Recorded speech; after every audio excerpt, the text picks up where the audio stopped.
of the horse's side. He's got to feel you changing from an active leg to a passive leg, and then back again.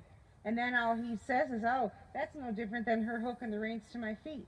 She's going to walk my left hind, and now she's going to walk my right front. He just feels you timing your legs up with his feet, and he knows where you're wanting him to go. And that just gets the horse lined out. Gets him lined out. I can come over here. I can come over here. I'll roll my right leg back, and then my left leg forward, and then my left leg back, and then my right leg forward. My right all the way back around here with that right shoulder. And then I'll go forward, left leg back, right leg back, left leg forward, and my left leg goes back, and my right leg goes forward, and then my right leg goes back, and my left leg goes forward, and I ought to be able to just keep that horse centered.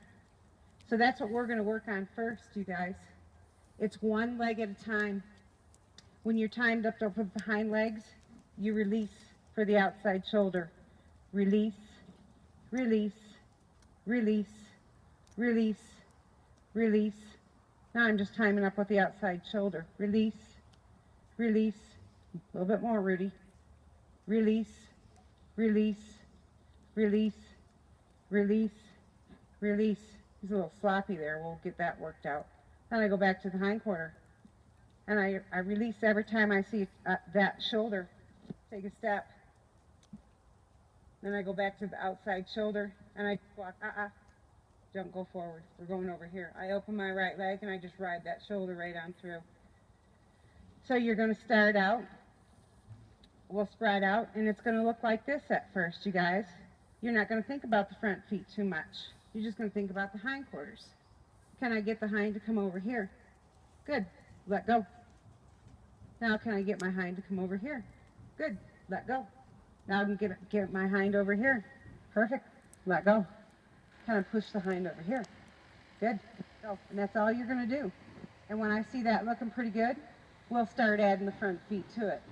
If you don't get the hind quarter stepping forward to the outside front, you won't get the front feet. What you guys will learn to start feeling for is when you put your left leg on, does the horse take you to the outside leg? And when you feel that outside leg, that's the one that gets busy. When I put my right leg on, does that right leg take his right hind to his left shoulder, which would be my outside leg? And as soon as I feel his body come into my leg, I'm done with this leg. Here, when I feel his body come into my leg, I just start timing up with this one. If the horse is forward, off of his hindquarters, you'll feel him take you to your passive leg. You'll feel his body come right into that outside leg. And when he does, you'll start on that leg. But at first, I just want you guys doing little snake trails. Think about taking the hind quarter over here. Good. Now think about taking the hind quarter over there. Just keep going forward. You're just walking those hind legs, left leg. Good. Right leg. Good. All right, you guys take off. We're going to go to the right first. Nettie? Yes, ma'am.